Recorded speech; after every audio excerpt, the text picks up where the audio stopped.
And White House Press Secretary Jen Psaki, who is also a reporter for MSNBC, once again snapping back at other reporters for questioning the need of masks on planes. How dare you ask? Here she is. Why is it that we can sit here in the White House briefing room with no masks, but people can't sit in an airplane cabin with no masks? Well, Peter, I'm not a doctor. You're not a doctor. That I'm aware of. If you're a doctor, I wasn't aware of that today, until today. Right. Okay, not a doctor. Just making sure. I don't know. And nor do you play one on TV. Nor does he play one on TV. There you go. Most days.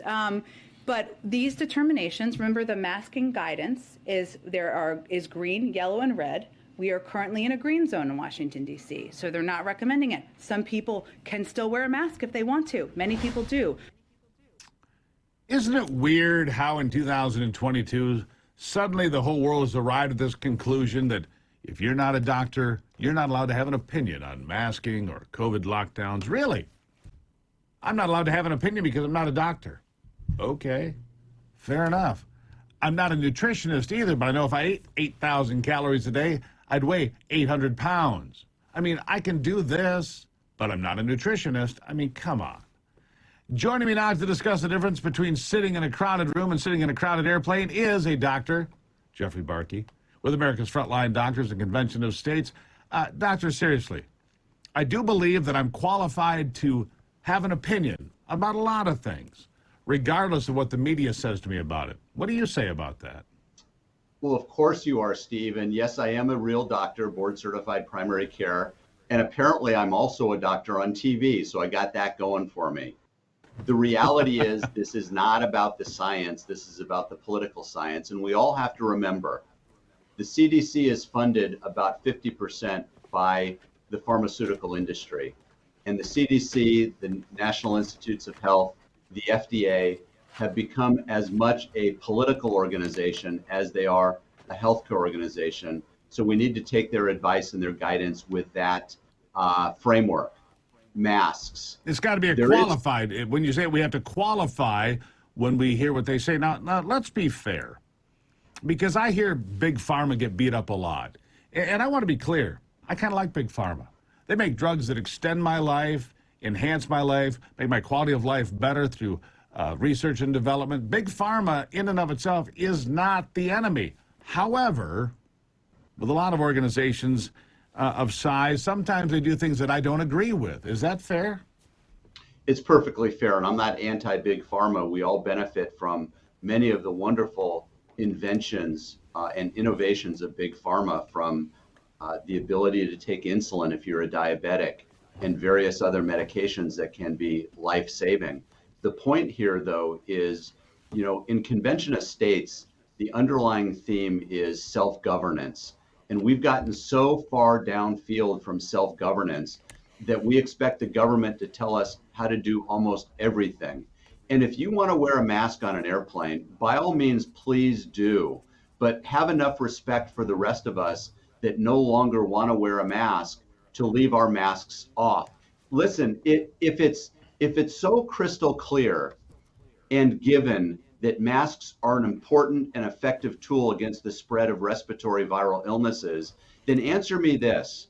Why are the flight attendants celebrating the removal of the mask mandates? And why are the pilots never wearing masks despite the fact that they're breathing in the same recirculated air? The scientific fact is that masks, especially these cloth masks, offer little, if any, protection against a viral respiratory illness. It just doesn't make sense. But if you are of the mindset that you want to wear it, then by all means. But don't force me to wear a mask on an airplane. Yeah, I agree. And to be clear, doctors always wear masks when they're in surgery and so forth. That's right. That's for droplets of liquid. It's not for the aerosol of our breath in the operating room. It's to not contaminate the surgical theater with the things that would possibly come out of our mouth in the form of liquid droplets. Is that correct, doctor? 100%, Steve, and I've talked about this before. When I wear a mask in the hospital, if I'm seeing a patient that has an infectious disease, I'm wearing an N95 mask that's been properly fitted for me. They come in a variety of sizes. I'm also trained how to properly put the mask on and take the mask off. And when I leave the patient room, I take the mask off and I don't put it over my elbow or in my pocket or hang it over my rearview mirror. I dispose of it in a hazardous waste bin, and then I put a fresh one on if I need to go back inside the patient's room. Wait a second. You're telling me if I take my mask off and throw it on the dash of my car that's got dust and dog hair and everything else, that it's no longer clean? Come on, doctor. What kind of a nonsense is that? Yeah, this is the actual science, not the political science. So we need to stop this hyperbolic nonsense that's going on from the White House to these talking heads on CNN and likewise, and get back to what the science actually shows. And which brings me back to this. Isn't it interesting that all of those people are allowed to have opinions? They're not doctors, but as long as they support masks, they're allowed to have the opinion. If they don't support masks, you're not a doctor, you can't have an opinion. Last word to you. Yes, Steve, in California, there's a law they're about to pass to allow the medical board to sanction physicians that spread misinformation and disinformation that, of course, is not defined. Self-governance and liberty is one of the most important principles. We need to get back to that.